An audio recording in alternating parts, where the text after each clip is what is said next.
ZEE5 ಇರುವಾಗ ನೀವು ನಿಮ್ಮ ನೆಚ್ಚಿನ ಶೋಗಳನ್ನ ಎಂದಿಗೂ ಮಿಸ್ ಮಾಡಿಕೊಳ್ಳುವುದಿಲ್ಲ. ಅದು ಸಂಪೂರ್ಣ ಉಚಿತವಾಗಿ.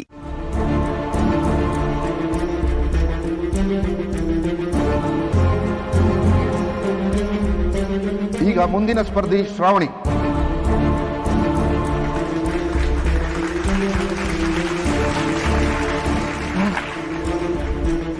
ಮೇಡಮ್ ಕರೀತಾ ಇದ್ದಾರೆ, ಹೋಗಿ ಮೇಡಮ್.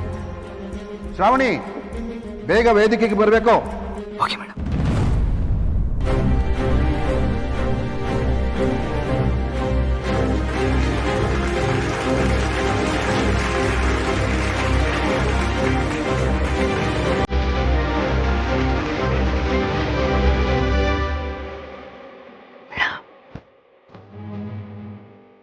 ಈ ಆಡಿಟೋರಿಯಂ ಅಲ್ಲಿ ನೀವು ನಿಮ್ಮ ತಂದೆ ಇಬ್ಬರೇ ಇದ್ದೀರಾ ಅನ್ಕೊಳ್ಳಿ.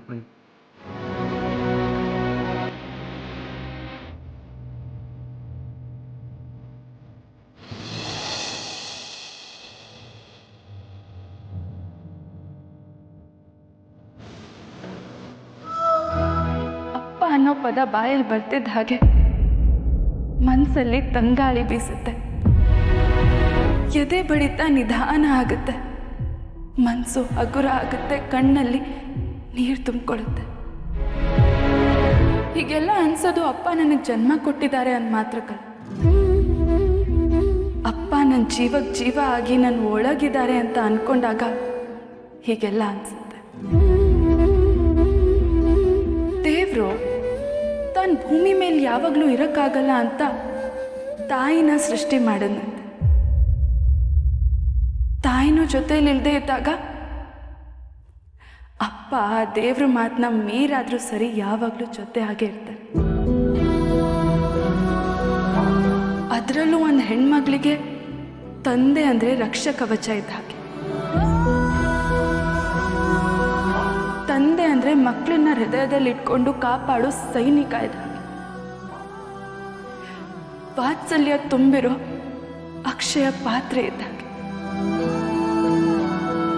ಬೆಳಗಾಗ್ತಿದ್ದ ಹಾಗೆ ಅಪ್ಪ ನನಗೊಂದು ಮಾತು ಹೇಳಿ ಹೋಗ್ತಾರೆ, ಮಗಳೇ ನಾನು ನಿನ್ನ ಜೊತೆ ಇದ್ದೀನಿ ಅಂತ.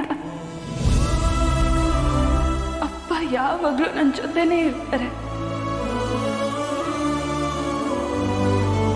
ನನ್ನ ಒಳಗೆ ಇರ್ತಾರೆ, ನನ್ನ ಒಳಗೆ ಇರ್ತಾರೆ.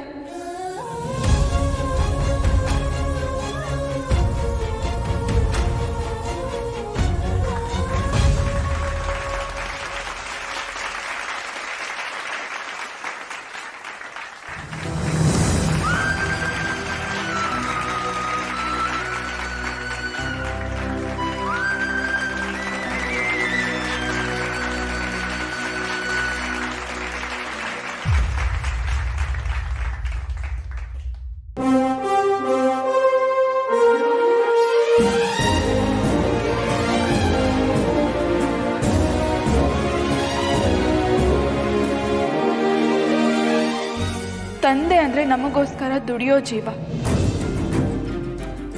ಕಣ್ಣಲ್ಲಿ ಕಣ್ಣಿಟ್ಟು ಕಾವಲಾಗಿರೋ ಜೀವ, ತಪ್ಪು ಮಾಡಿದಾಗ ಬೈದು ಬುದ್ಧಿ ಹೇಳೋ ಜೀವ. ಯಾರೋ ಹುಡುಗಿ ತುಂಬಾ ಚೆನ್ನಾಗಿ ಮಾತಾಡ್ತಾ ಇದ್ದಾಳೆ ಸರ್. ನಮ್ಮ ಕಾಲೇಜಲ್ಲಿ ಹುಡುಗಿರ್ತ ಮೇಲ್ಗೈ ಸರ್, ತುಂಬಾ ಜನ ಪ್ರತಿಭಾವಂತರಿದ್ದಾರೆ.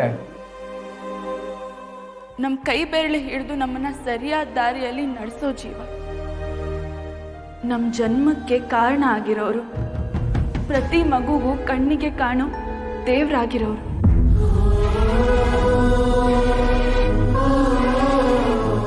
ನನ್ನ ಪಾಲಿಗೆ ನಮ್ಮಪ್ಪ ನನಗೆ ದೇವರಷ್ಟೇ ಅಲ್ಲ, ನನಗೆ ನಮ್ಮಪ್ಪ ನನ್ನ ಪ್ರಪಂಚ.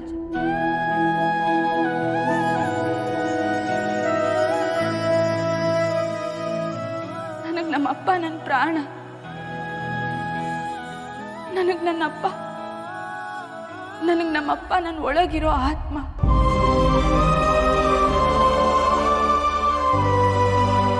ನನಗಿಂತ ಜಾಸ್ತಿ ನನ್ನ ಒಳಗಿರೋದು ನಮ್ಮಪ್ಪ.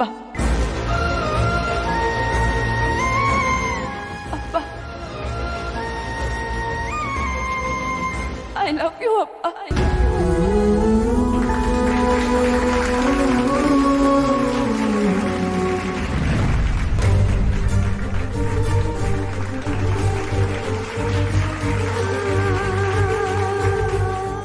ZEE5 ಆಪ್ ಡೌನ್ಲೋಡ್ ಮಾಡಿ ಎಲ್ಲಾ ಸಂಚಿಕೆಗಳನ್ನು ಸಂಪೂರ್ಣ ಉಚಿತವಾಗಿ ನೋಡಿ.